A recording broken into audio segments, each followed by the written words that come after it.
Now, for people that have been reading Jason Aaron's run of Avengers, what they've been doing is that they basically Avengers existed a million years ago with a whole nother team. Black Panther, Ghost Rider, Odin, Agamotto, Iron Fist, some other people on Phoenix. All the people on their team. So this is actually their first solo, not their first solo, but their first run that they have themselves. So that's what this book is about. And this book actually has a hook to it. This book is the birth of Thor. We actually find out about Thor's birthright because in the Avengers run, Phoenix shows up and says, Phoenix, like, I'm your mother. He's like, I know. I remember that shit. Okay. Yeah. So he's like, my mother. What? So this is the story behind that. So is Phoenix his mother? Is Gaia his mother? We find out. So this is the birth of Thor in this book right here. So it's really a Thor book. Let's get to it. So the book starts off. Now they've already fought the Dreamers. They already fought a Celestial. So they're on to the next bad guy. So next bad guy, Laufey, is married to the queen of the negative zone. And she has the annihilation wave. So to celebrate, to consummate their marriage, they launched the annihilation wave on Earth. This was like a million years ago. So since they did that, and they're just tearing apart everything, they're going to realize they're going to destroy everything on Earth. Is that the Annihilus wave, or who the fuck is that? Yeah. That's the thing. This is the queen of the annihilation wave back then a million years ago. Okay. Yeah. So for Laufey, the ice giant, the king of the ice giants, and them are attacking Earth. And that's when the Avengers, a million BC. And you got Ghost Rider riding a woolly mammoth. So they just go through and they just fuck everything up, destroy the annihilation wave, and boom, that's it. Is that Odin and shit? Yeah, Odin with Mjolnir, because he had Mjolnir first in the Marvel comics, of course. Let me see. I'm gonna just go through to show you. Okay, so you got Odin. Is that Legion? No, not Legion. Just like a million years ago. That's Starbrand right there. Ghost Rider, Phoenix, the original Iron Fist. Khonshu or whatever. I don't think that's anybody.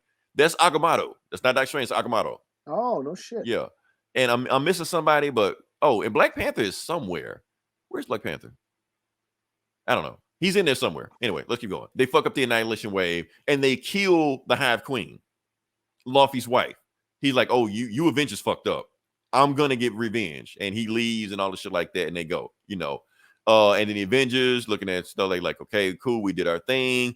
But Black Panther got hit. Oh, shit. Yeah, he got hit. Next panel is his funeral. Now, Eli, I know you told me to quit looking too deep into this shit, but I got to. So you telling me Jason Aaron didn't plan this shit correctly, that the only Avenger to die was Black Panther, and they had a funeral scene for him? I'm just saying, with all the stuff that's going on, Wakanda forever also. Okay. That's what I'm saying. Okay. That's what I'm saying. It's like a tribute. Because you can't kill T'Challa in the comics. Not yet. But you can kill this Black Panther. The original one. So, anyway, Phoenix is mourning. All the Avengers are there mourning. And Odin's like, okay, yeah, whatever. He's a man. It happened. Men die. That's what they do. They're not like us. And he puts his hand around Phoenix. You're like, yeah, what's up? At Black Panther's funeral. Like, what the fuck you doing, Odin? Yeah, what a creep. Right. And then she blasts him in the face like that. Get the fuck off me, man. We're at a teammate's funeral. And you're trying to push up on me. You're like, don't act like you don't know what this is. And he goes like the other night, yeah, you didn't think about that the other night when we were doing our thing, So they've been a thing. And she was just like, yeah, you the dumbest dude ever. And this thing about Jason Aaron writes Odin as a dumbass in all of his books,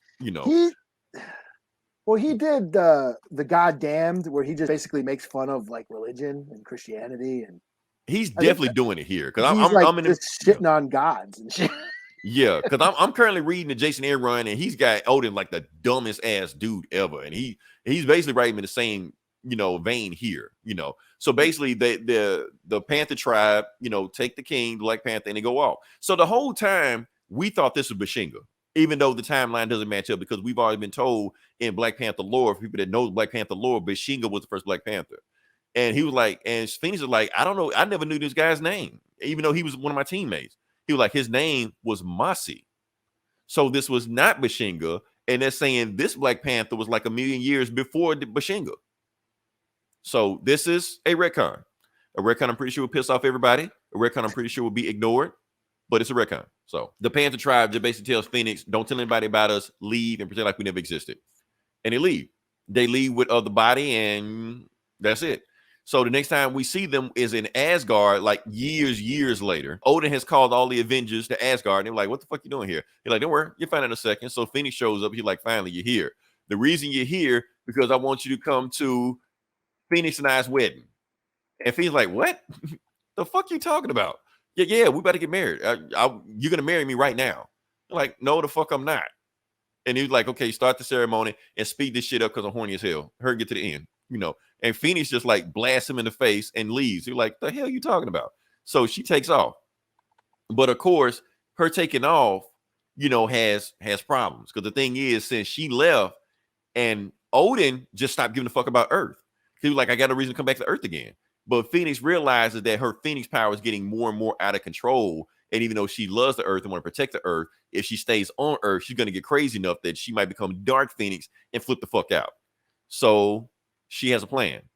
So years later, we see Gaia, who is actually Thor's mother, who's been Thor's mother for, as long as we can think about it in the comics. And they're giving birth. Agamotto shows up, Iron Fist shows up, Ghost Rider shows up.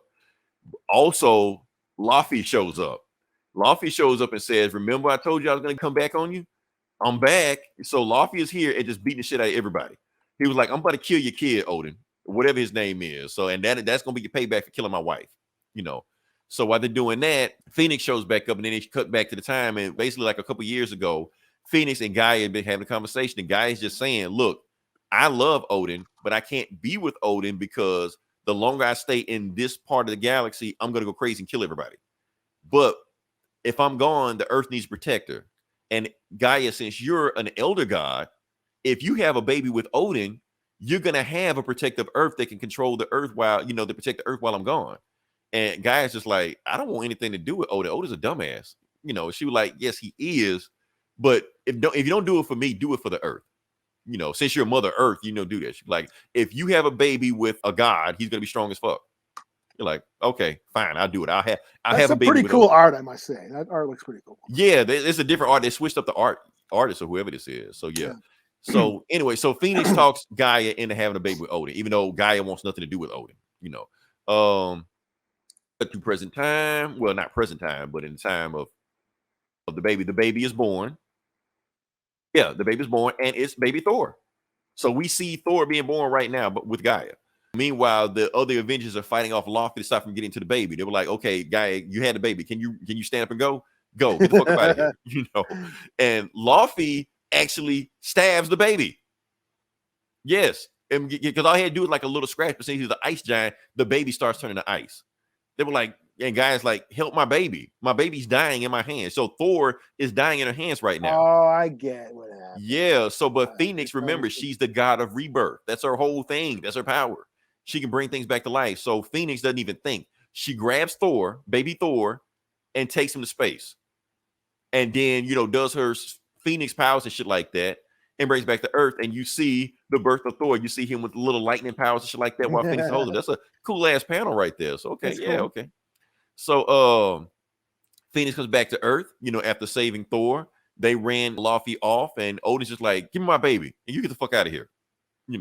So Odin tries to stay on Earth for a while, to stay with Gaia and stay with Thor like that. But he's like, "Nah, I don't like Earth." So he takes Thor and leave. Meanwhile, Phoenix goes to outer space, shit like that. And everywhere she goes, anytime she hears a thunderstorm, she goes the other way because it reminds her of Thor. The end. So yeah, so that's a pretty epic story, man. I do think that Jason Aaron did throw a lot of Christianity into the story.